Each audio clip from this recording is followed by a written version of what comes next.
She gave her last $10 to a bus on Christmas Eve. But a limousine pulled up with a miracle. Snow was falling heavily over New York City. Streets lay beneath a thick white coat, and lamplight stretched long, golden shadows through the drifting flakes. The cold bit deep, and the wind whistled down alleys, echoing like a lost choir. Lila Bennett stood in front of the small diner where she had worked 6 days a week for the past 3 years. The neon sign blinked off one last time. A note in the window read, "Closed early due to weather." She didn't move, her breath forming soft clouds in the air. Her worn coat barely held in the warmth. Snowflakes stuck to her golden curls, now damp and clinging to her pale cheeks. Her blue eyes, rimmed with exhaustion and sleepless nights, stared blankly ahead. From her pocket, she pulled an old wallet. Inside was a single $10 bill, wrinkled and soft from years of folding. It was all she had. Her thoughts went instantly to Noah. He was 6, her world. She pictured him sitting on their small, second-hand couch in their one-bedroom apartment, peeking through the frosty window, waiting for her. He had only asked for one thing this Christmas: a red fire truck with flashing lights, the one he had seen in the store window 2 weeks ago. She had promised. "If I break that promise," she whispered, "he'll stop believing in magic, in me." She looked across the street. Through the store window, the fire truck still sat on the shelf. Price, $9.99. Her chest tightened. She could buy it, walk in, hand over her last $10, and bring a little wonder home. Then she heard the hiss of air brakes. A city bus pulled up to the stop beside her. Its doors opened with a groan. She turned her head and saw the digital display on the pole. Last bus, 9:45 p.m. Only 15 minutes left. The fare, $2.75. Lila froze. If she bought the fire truck, she would have to walk more than 40 minutes in the storm. But if she used the bus fare, Noah would find nothing under their tiny plastic tree. She closed her eyes. The cold was seeping in.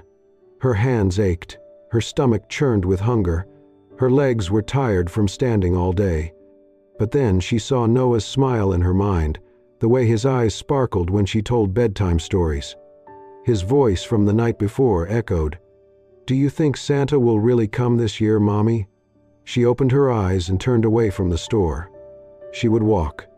Within minutes, snow soaked her boots. Slush seeped through to her socks. Her fingers curled into fists, trying to keep warm, but she pressed forward. "Mommy keeps her promises," she whispered to herself like a vow. A few blocks later, she approached the next bus stop. A figure hunched beneath the awning caught her attention.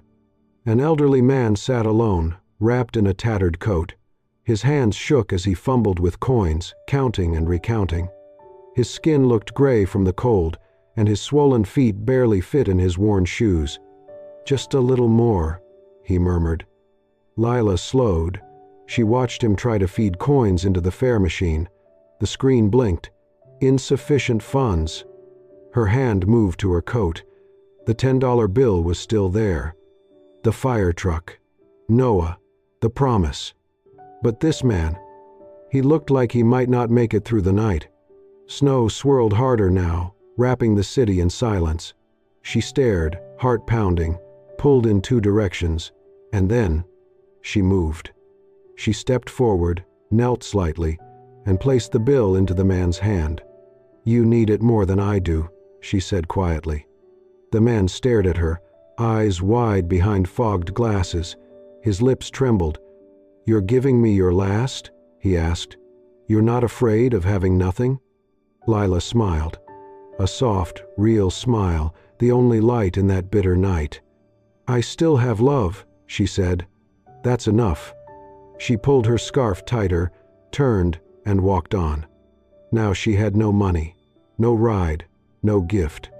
But her steps felt steadier, her heart, somehow, lighter. The wind still howled, the snow still stung. But Lila Bennett kept walking, toward home, toward Noah, toward a Christmas she still believed in.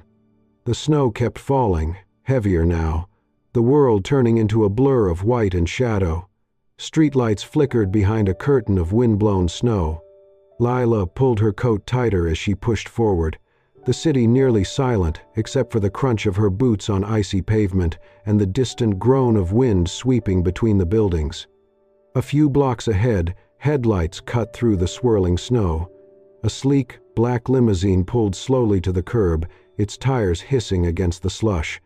The door opened swiftly, and from inside stepped a tall man, his silhouette sharp against the storm. He was in his early 30s, impeccably dressed despite the weather. His long navy coat flared slightly with the wind, and his dark hair was swept back, damp at the edges from the snow. His features were handsome but thoughtful, deep-set eyes, a strong jaw, the kind of face that carried more silence than words. Graham Whitmore had been searching for his father for nearly an hour. When Walter Whitmore had not answered his phone, Graham had asked his driver to start circling the downtown blocks. His father had a habit of wandering off in the evenings, preferring to experience the city from the ground, not from penthouses.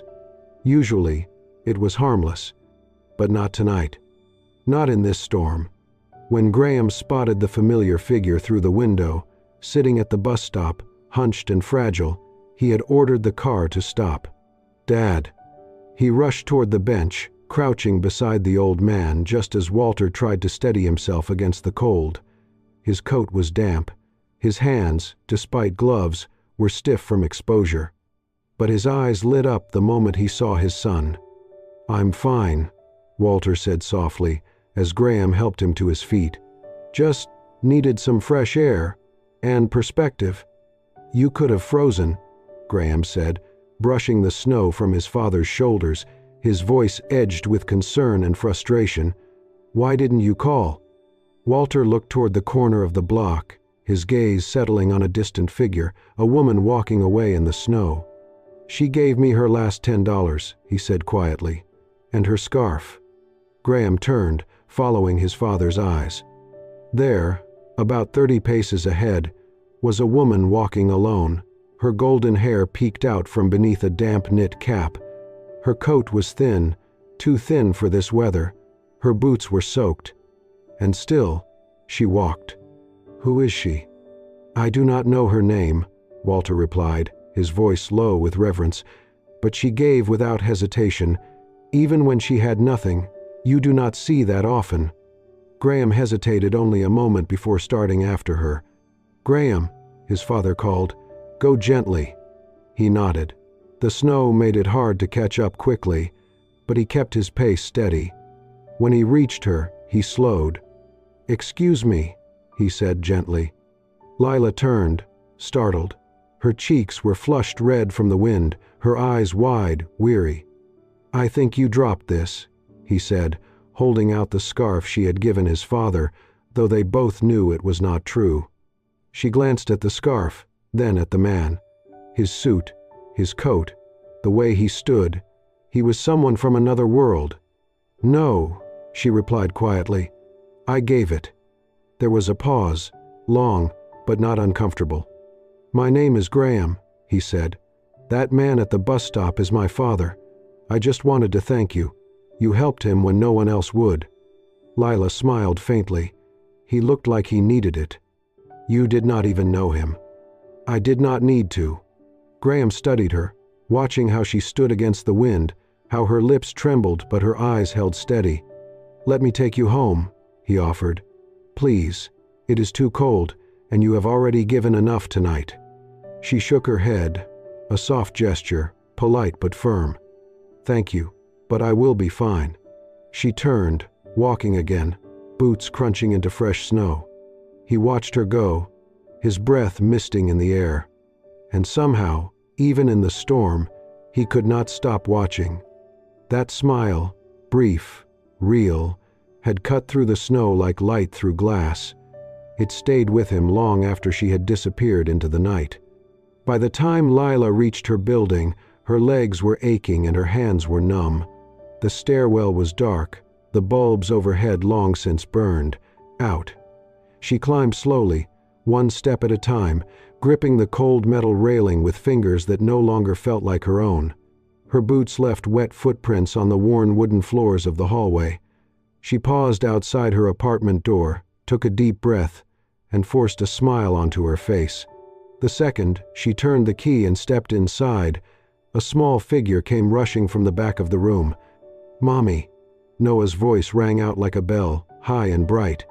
He launched into her arms, wrapping his little hands around her waist.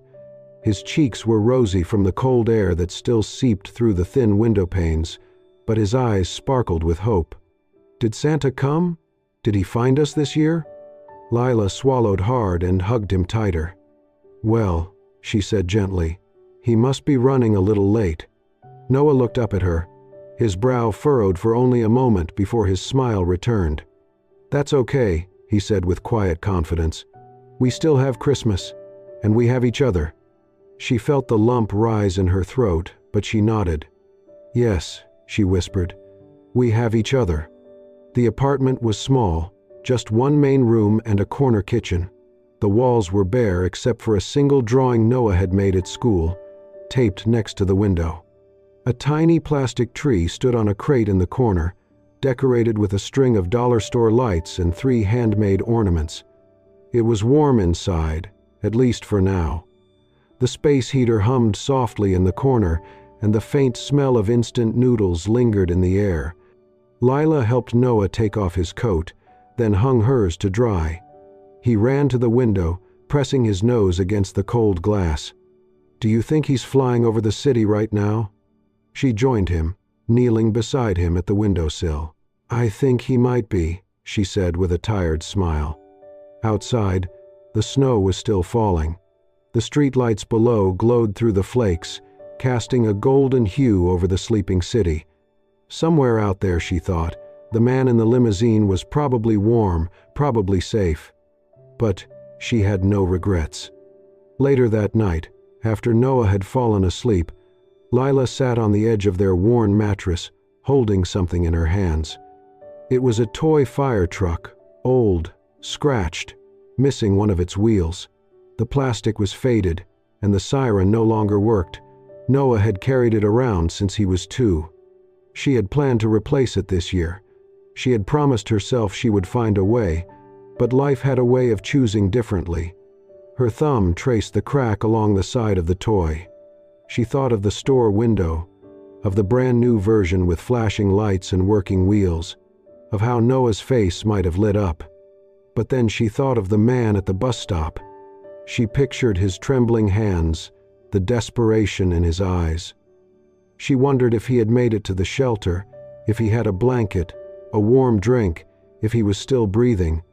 Tears welled in her eyes, but she blinked them away. She could not give Noah the gift she had hoped. But maybe, just maybe, she had given something else, to someone who had even less. She lay down beside her son, pulling the covers up around them both. He stirred in his sleep, rolling toward her, one hand finding hers instinctively. Lila closed her eyes, holding him close.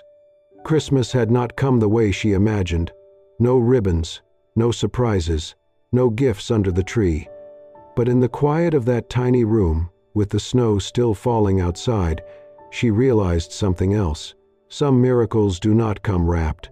Some arrive in the form of a child's embrace, a shared blanket, a whispered word in the dark. And sometimes, the greatest gift is simply knowing you gave all that you could. The morning sun filtered weakly through the gray clouds that still lingered over the city. Snow had stopped falling sometime in the early hours, but the world remained hushed under its thick, white blanket. Inside the apartment, Lila was trying to get Noah to finish the last bites of his oatmeal. Her mind was elsewhere, on the empty wallet in her coat, on the ache in her legs, on how they would make it through the next few days. She did not hear the knock at first. It came again, 3 firm taps. She crossed the room, brushing her hands on her worn sweater before opening the door. There, standing against the brightness of the snow, were 2 figures. "Good morning," said the man in the navy coat, his voice warm but measured. "I hope this isn't a bad time." Lila blinked in surprise. Her eyes moved from the tall man, Graham, to the older gentleman beside him, Mr. Whitmore. He stood straight despite the chill, wearing a much thicker coat this time, a hand-knit scarf wrapped snugly around his neck. His eyes sparkled the moment he saw her. "I told my son I had to see you again," Walter said, "to thank you properly." Lila opened the door wider, still processing. "Please," she said softly, "come in." Inside, Noah peeked around the corner, his wide eyes locking onto the older man. His face lit up. "It's you!" Noah exclaimed, rushing forward. "You're the man from the window. You told me about the snow fox and the cocoa mountain." Walter laughed, kneeling carefully to meet the boy at eye level. "That's right. You were standing there like a little snowman, weren't you? You gave me the best cocoa ever," Noah said, beaming, "and you said I had a hero's heart." "I still think so," Walter replied with a wink. Lila looked between them, speechless. "You know each other?" she asked. "I saw him waiting for you outside the diner last night," Walter explained. "He looked cold. I thought he could use a story. And some warmth." Graham stepped forward, his hands in his coat pockets. He looked around the room, noticing the bare walls, the humble furniture, the small tree in the corner, and then turned his attention fully to Lila. "I am part of a foundation," he said carefully, "one my father helped me start after he retired. It is called Winter Haven. We work with women and children, mostly single mothers, families in transition. We help them stabilize, find housing, support, work." Lila listened, guarded. She nodded slowly. Graham continued, "We have an opening, a coordinator for one of the upcoming community projects. It pays fairly, it's flexible, and more than anything, it needs someone who truly understands." She blinked, caught off guard. "You're offering me a job?" "I am," he said, "because what you did last night, most people would not have. You did not just give money, you saw someone. You helped without asking for anything. That kind of heart is exactly what Winter Haven needs." Walter added gently, "Sometimes the people who've struggled the most are the ones who know how to lift others up." Lila looked down at Noah, who was now holding Walter's hand like an old friend. Her throat tightened. "Why me?" Graham met her eyes.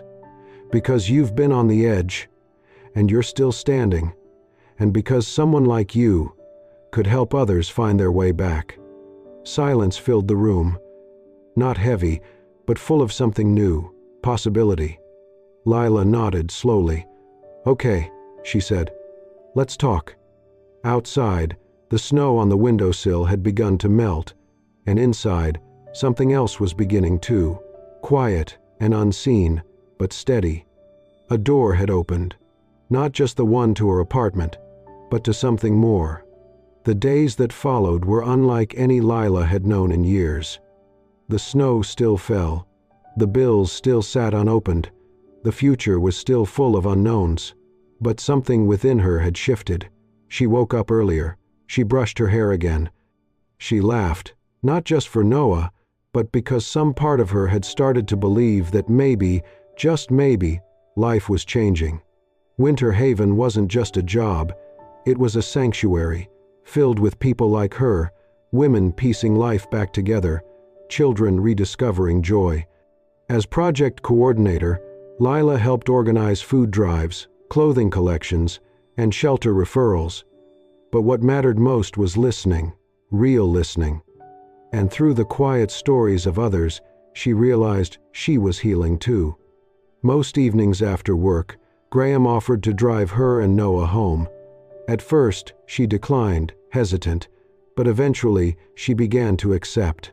Some rides were filled with small talk, others passed in companionable silence. But it was always easy, always steady. Graham had a natural kindness with Noah. He didn't overdo it, he simply showed up. When Noah asked endless questions about dinosaurs, fire trucks, or whether the moon had a name, Graham listened, then answered like it truly mattered. He let the boy crawl into his lap at the park, helped him build snow forts, and quietly reached for his hand, crossing icy sidewalks. One evening, after a long shift, Graham knocked on Lila's door holding a small white box. "For you," he said. Inside, she found cinnamon waffles, golden, warm, and dusted with powdered sugar. "You made these?" she asked, surprised. He shrugged. "I tried. They might be a little lopsided." She took a bite and smiled. "They're perfect." Later that week, another surprise arrived. When Noah got home from school, a brown package sat waiting on the couch. "Did you order something?" Lila asked. Noah shook his head, already tearing at the paper. Inside was a wooden fire truck, bright red, hand-painted, polished wheels, a silver ladder, and along the side, engraved in neat lettering, "Noah's Brave Truck." Lila stared at it, unable to speak. From the doorway, Graham rubbed the back of his neck. "I found a local woodworker," he said. "Figured we could make something that wouldn't fall apart." Noah beamed, holding the truck high. "Mom, it has my name." Lila felt the tears before she could stop them. She looked up at Graham. "Why would you do this?" He met her gaze. "Because you both deserve something that lasts." That night, while Noah slept on the couch with his new truck tucked beside him, Lila sat across from Walter at the small kitchen table. Snow tapped against the window as they shared a pot of chamomile tea. Walter looked at her for a long moment. "You know," he said, "I spent decades teaching philosophy, ethics, what matters. But I never learned more than I did the night you gave me your last $10. She looked down. "It wasn't much." "It was everything," he replied. "And now you've given my son something I never could." She looked up. "What's that?" "A reason to come home." Later, as Graham buttoned his coat at the door, Walter's words echoed in his mind. The old man stepped closer, his voice low but steady. "You can build all the towers in New York, Graham, but if you don't find where your heart can rest, you'll always be lost." Graham didn't respond right away. Instead, he looked across the room. Lila was gently pulling a blanket over Noah. She glanced up and smiled, quiet, genuine, tired in the way that came from giving more than she ever had. And something in Graham finally settled. It wasn't the towers, not the boardrooms, not the skyline. It was this place, this small apartment where cinnamon lingered in the air, where laughter arrived in quiet bursts, where a golden-haired woman and a wide-eyed boy had let him in, and without even trying, had made it feel like home. The cold lingered as January crept in, but inside the small apartment where Lila and Noah lived, warmth had begun to take root, not from the aging heater in the corner, but from something softer, slower, and much harder to name. One evening, after a long day of coordinating food deliveries for Winter Haven, Lila and Graham sat on the front steps of the building, wrapped in their coats, sharing a thermos of hot tea. The city moved quietly around them, cars passing in the slush, distant laughter from a nearby deli. Noah had already gone to sleep upstairs, his new fire truck resting beside his pillow. Lila watched the steam rise from her cup and broke the silence first. "You don't talk much about your mom," she said gently. Graham was quiet for a moment. Then he nodded. "She died when I was 10.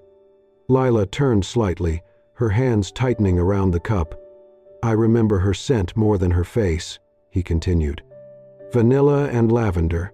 She used to hum when she cooked. Never a full song, just pieces." He smiled, but it was tinged with something hollow.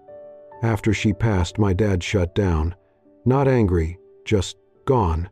He went from reading bedtime stories to locking himself in his study." "And you?" she asked softly. "I buried myself in school, then work. It felt like if I stayed busy enough, the silence wouldn't feel so loud." Lila nodded slowly. "I get that. Silence can be deafening." He glanced at her. "What about you?" She hesitated. Then, in a quiet voice, she said, "I met Noah's father when I was 22. He was charming, kind, or at least I thought so. We had plans, dreams." She paused, her eyes distant now. "When I told him I was pregnant, he said he wasn't ready. 2 weeks later, he left, changed his number, blocked me on everything." Graham's brow tightened, but he said nothing. "I had nothing. No money, no family who would help. I had to choose, keep the baby and face everything alone, or—" She trailed off. "You chose Noah," he said. She smiled faintly. "It was never really a choice. The moment I heard his heartbeat, I knew." He looked at her then, really looked. There was something in her face, not just strength, but peace. A quiet acceptance born from surviving the kind of storms most people could not even imagine. "I never wanted pity," she added. "But I do wish someone had seen me back then, not as a girl who made a mistake, but as a woman trying to make something right." "I see you now," Graham said, his voice low. She looked at him, surprised. "I mean it," he continued. "You didn't just survive, Lila. You turned pain into purpose. You made a life for your son out of nothing. That's remarkable." Her eyes glistened, but she blinked quickly. "Funny," she said, her voice a little rough. "I was just thinking the same about you." Their laughter was quiet, shared, real. That night marked a shift, not loud or dramatic, but subtle. From that point on, their conversations stretched longer. What started as 5-minute chats became hour-long talks over late tea. They stopped filling silences with polite words and instead allowed them to exist comfortably, like soft space between notes in a song. It was not love yet, not quite. But it was something more powerful. Trust. Recognition. And two people slowly learning that their scars were not weaknesses, but bridges. That healing did not always come in grand gestures. Sometimes it arrived in the form of a listening ear, a quiet evening on cold steps, and the steady unfolding of stories kept too long in silence. The snow had returned, blanketing the city in white as it did every December. But this year, it felt gentler, like the city had softened, just a little. Lila and Noah walked hand in hand toward their apartment, cheeks rosy from the cold, arms full of empty boxes and ribbons from the day's community toy drive. Noah chattered beside her. "Did you see Mateo's face when he opened the dinosaur set? That was better than 1,000 Christmases." Lila laughed. "You helped make that happen." Their building stood quiet under the snow, lights glowing from the windows. As they reached their door, Lila paused. Something was different. On the table just inside, where she always left her keys, sat a box wrapped in crisp white paper and a deep red satin bow. Noah gasped, "Mom, there's a present." Lila frowned. That wasn't there this morning. Noah was already pulling the ribbon loose. Inside was no toy, no object, just a folded card. He opened it and read slowly. "To the woman who changed the lives of 2 men, would you let me spend forever writing the rest of our miracle together?" Lila froze, heart skipping. From behind the Christmas tree, real, full, and twinkling, stepped Graham. He wore a dark sweater and held a small box. His smile was calm but sure, his eyes locked on hers. "I never knew how to say this," he began, "but a year ago I met someone who gave her last $10 to a stranger, and everything I believed about love and strength changed." He stepped forward. "You didn't just help my father, Lila. You helped me. You reminded me what matters, showing up, loving fully, being present." He opened the velvet box. Inside was a simple gold ring with a small, delicate stone. "Will you let me be part of what you and Noah have built? Will you let me come home to you both, every day, for the rest of my life?" Tears filled her eyes. "Are you sure?" she whispered. "I didn't come into this with anything, just a boy I had to raise, and a life I didn't know how to fix." He took her hand gently. "But you had everything I didn't," he said. "Love, hope, a reason to keep going, and you gave them to me." Behind them, Noah stood still, the red bow in his hands. Walter stepped beside him, laying a gentle hand on his shoulder. "This is the good part," he whispered. Leela looked at Graham, the man who had become part of their lives through warmth, not wealth, through small things, late-night rides, handmade gifts, cinnamon waffles. She nodded, tears falling freely now. "Yes," she said. "Yes, I will." Graham slid the ring onto her finger. It fit as if it had always belonged there. Noah ran to them, throwing his arms around both. "Does this mean I can call you Dad?" he asked, his voice muffled in Graham's coat. Graham knelt and hugged him close. "Only if you want to." Noah grinned. "I want to." They stood there, the three of them, surrounded by pine, lights, and the hush of falling snow. 1 year ago, Lila gave away her last $10. Tonight, she had everything. Not because of wrapped gifts, but because of love. 1 year later, the house was filled with the scent of cinnamon and fresh pine. It was their first Christmas in the new home, a modest cottage on the edge of the city, with white shutters and ivy trailing the porch railings. Nothing extravagant, but everything meaningful. Light poured through the windows, warm and golden, dancing off the garland draped over the mantel. In the living room, laughter echoed. Graham balanced a string of lights between his arms as Noah stood on tiptoe, trying to reach the middle of the Christmas tree. It was not a plastic one this year. It was real, full, green, fragrant. The first real tree Noah had ever had. "Almost there," Noah grinned, reaching with all his might.